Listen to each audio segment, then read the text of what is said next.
널 기다렸어. Gumiho wins here.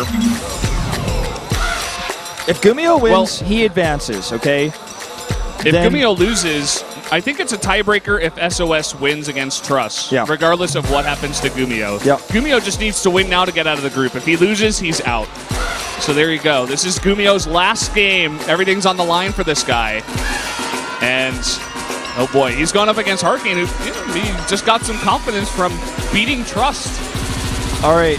Gumiho had a rocky start in this group, but when he beat Curious in set 18, that was when it was like, okay, the hope is alive. And when he beat Trust in set 20, that's when it was like, okay, he beat Trust. Trust is 5-0. Trust made a mistake. That was his first loss. But now it's like, it's do or die time. He has to win this game. And you know what? Even after that last game, I still favor Gumiho coming into this one. I feel like Trust made some massive mistakes in his build order. Just in the way he played that game. Gumiho, he's been here before. He's no stranger to the pressure of coming up against someone much better than Hurricane, to be honest. So coming up against Hurricane here, he's got to be feeling good about his chances. It's going to be on Frost. It's going to be a longer game. Let's jump into it right now. Game number 28.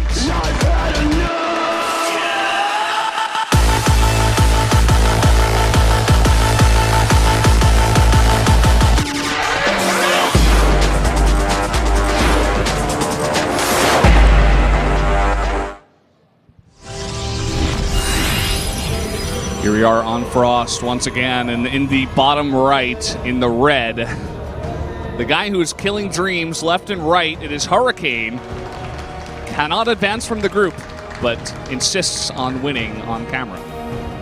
Gumiho, gas first again. Up here to the top left, one win away from advancing himself. And this is going to be cross map again.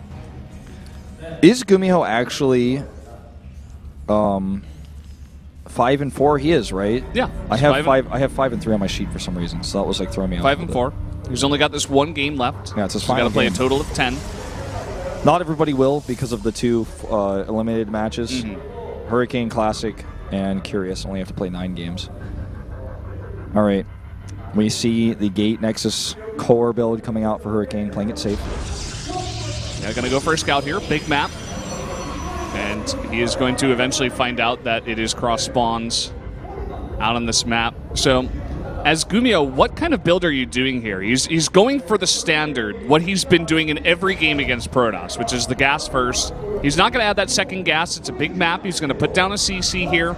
So the Reaper expand into Factory. To be totally honest with you, especially because this is Frost, and the spawns are bad for this as well, but that's like not something Gumiho could have known. I think this is the worst map to do the build he's doing.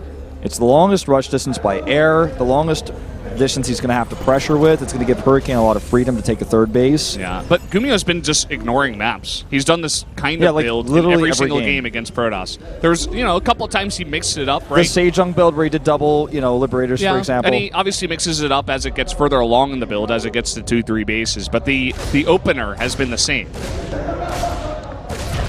So, I don't know. I think this is the worst map for the build, but it looks like he just can't.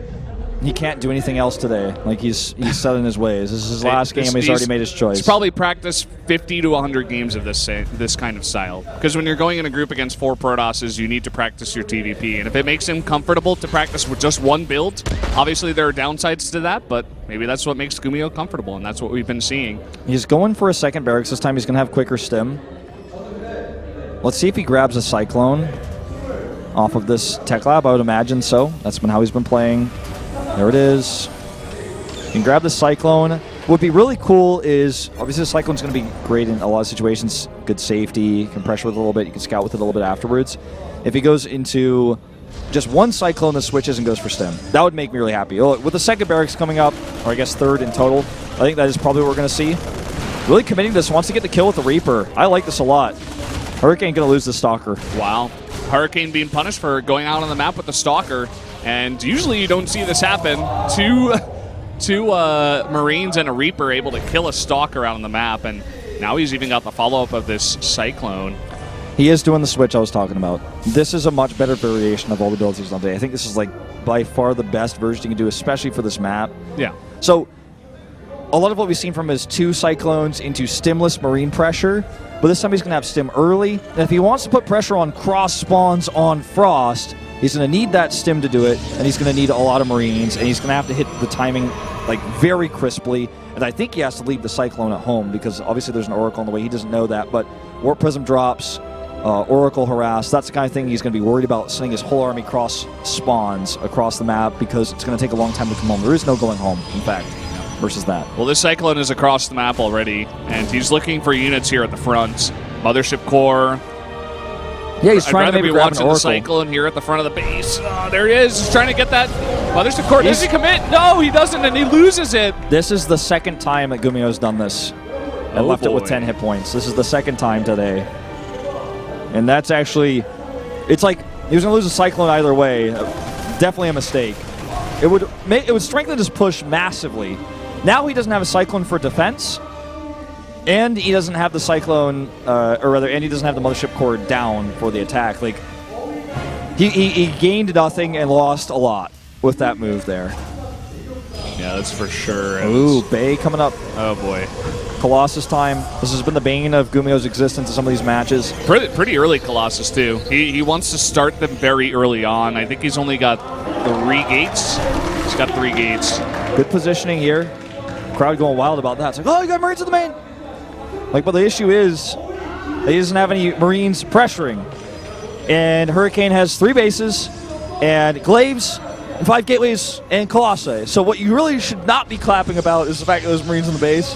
You should be sighing, biting your fingernails, and getting stressed out if you're a Gumiho fan especially. Well, maybe they're Hurricane fans, man. If you're a Hurricane fan, you should have gone home a long time ago.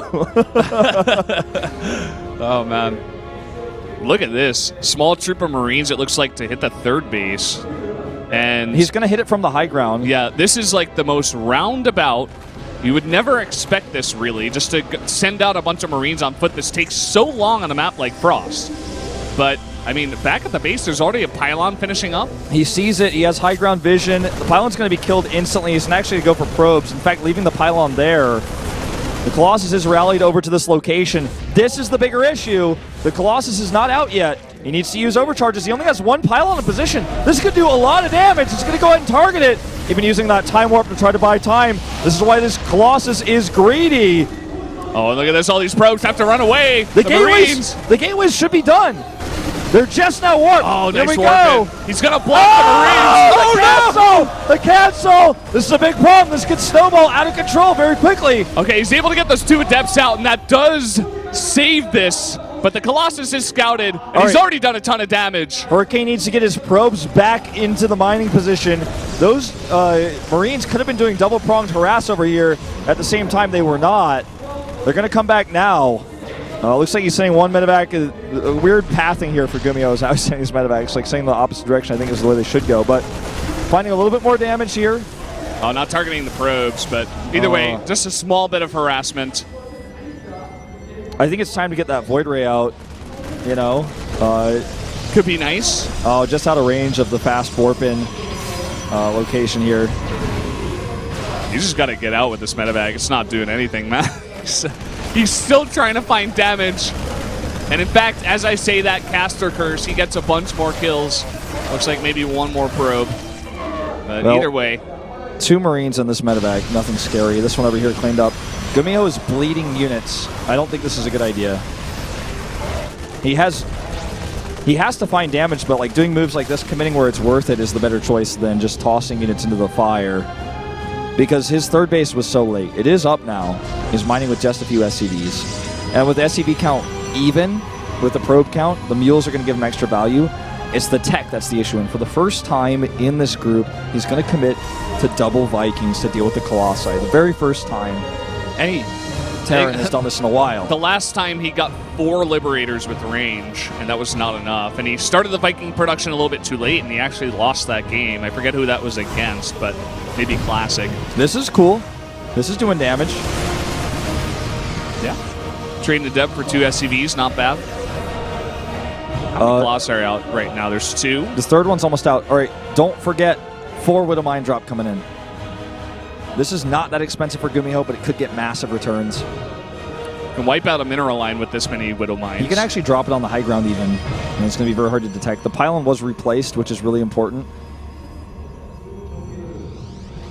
Hurricane's totally fine to go into this late game. He has the Colossi out here. Is he going to make a switch into anything? Is he going to try to get out Tempest, try to get out Storm? Well, the second Robo tells me no. Okay, scans, there's no Observer here, and no reaction whatsoever. Oh my god, 12 probes going down. And he's not done there. There's more. Not sure where the other Widow Mines are. There they are. In the main. Cannon too late. Should be dodged, the first one. Grabs he zero doesn't see kill. this one. And he can target this one for maximum damage. There you go, 19 probes in total. Looks like Gumiho is going around 16. Well, Hurricane, I mean, he's had some trouble with his multitasking and with detecting stuff like this. He gets another huge hit. 2 huge hits, nearly kills the Mothership Core, and this Widow Mine is still alive. It's still alive. This one's still alive too. Needs to get his ass over to that third base and clean that one up, or another hit's going to go off. I'm actually going to look at it over there. It's still up. Yeah. We're getting close. I About 5 think our seconds. Observer's going to miss it, but you'll be on top of it. I trust you. Okay, it looks like Observer Oh my is god! coming in. Oh my god! Gets another 7 hit. more kills! Oh, man. You guys didn't get to see it, but Valdez is on it. You should just be an observer and a caster. You should observe while you Give it a cast. shot, see how it goes. All right, well, this right. should just be the end of the game. Well, he doesn't have that many Vikings, but it doesn't seem to matter. Look at this ground army for the Protoss outside of the Colossi. He doesn't even need the Vikings to kill the Colossi. In fact, they just sit there and do nothing. Yeah. Trying to be Morrow here. Looks like he's actually having some trouble. Wow. Well, this is what happens when you don't target your Vikings at all. He's going to survive. What? Okay. But Gumiho just kind of 1Aing in there, not controlling his units, and just thinking he's way too far ahead, but it doesn't work out. it still matters almost little because of how large Gumiho's army is. This move out here is pretty risky. Look at this, I'm like, yeah, okay, all he has to do is stim and split kind of, sort of, and he destroys your army. If those Vikings were targeted onto the Colossi instead of just flying, being like party stalkers. balls, yeah. It's like a party ball who can pop at Pinata Vikings. Clown Fiesta, right? Yeah, pretty much. That's what that attack was. We got disruptors on the way, as well as sentries. This is like the most micro-intensive army of all time. You force field in the units and then you blow them up. He should be making Archons with all the gas he has, in my opinion. There we go. Yeah. But he doesn't have the Temple Archive yet. Yeah, this is what we predicted about 2 minutes ago, but finally coming down here. And Gumiho has taken this fourth base, evened up the bases now. And even though he kind of had a sloppy fight there, he is still very far ahead, as you pointed out. This isn't really going to work. Nope. So a few units lost there. Uh-oh. Coming in. This angle here, this base is exposed.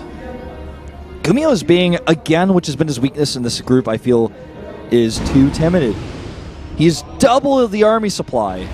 And he has a large enough army that, if microed correctly, can kill the Colossi. And the weird thing is he's usually timid in that he scans over and over to kill the observers first before he goes for drops. But this time the observer lives and he goes for the drop. And it didn't see it. I don't think Hurricane even knows about this. He catches this drop, which is nice. Okay, he sees this one.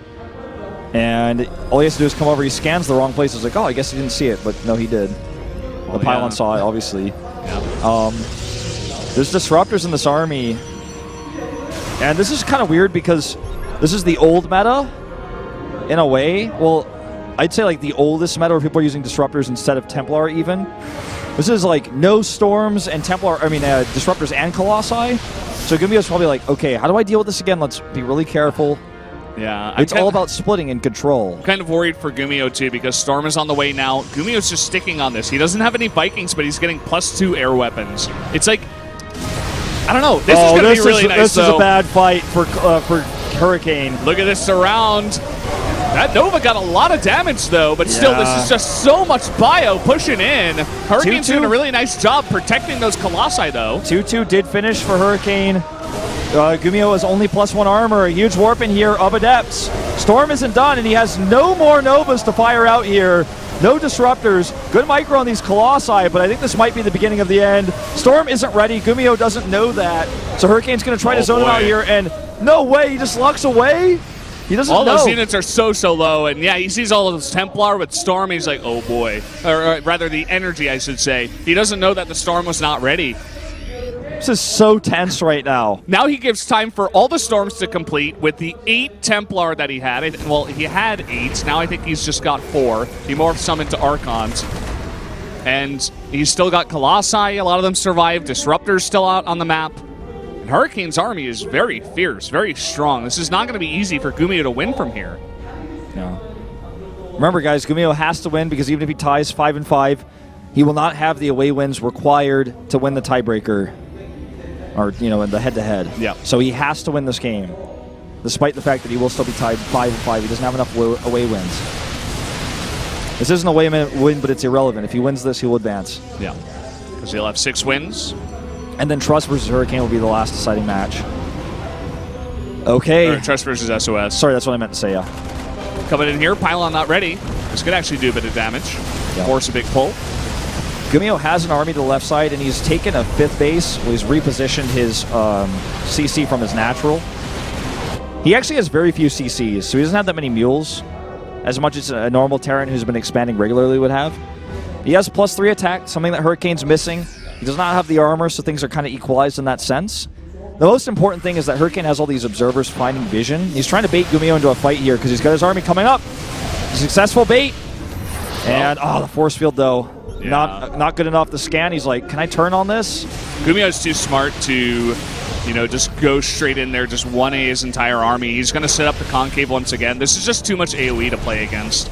You need to be so careful every single time you go up against this Protoss army. And he's coming right now from 2 angles. This game would have been over 5 minutes ago if this was Maru. He's going to go for the Maru attack, though. He's up 70 army supply. He should be able to win this. He kills the Disruptor before the Nova goes off, and that is going to be game here. Gumiho will advance to the round of 16. There you go. The full surround. That's all you could have asked for. The perfect fight from Gumiho.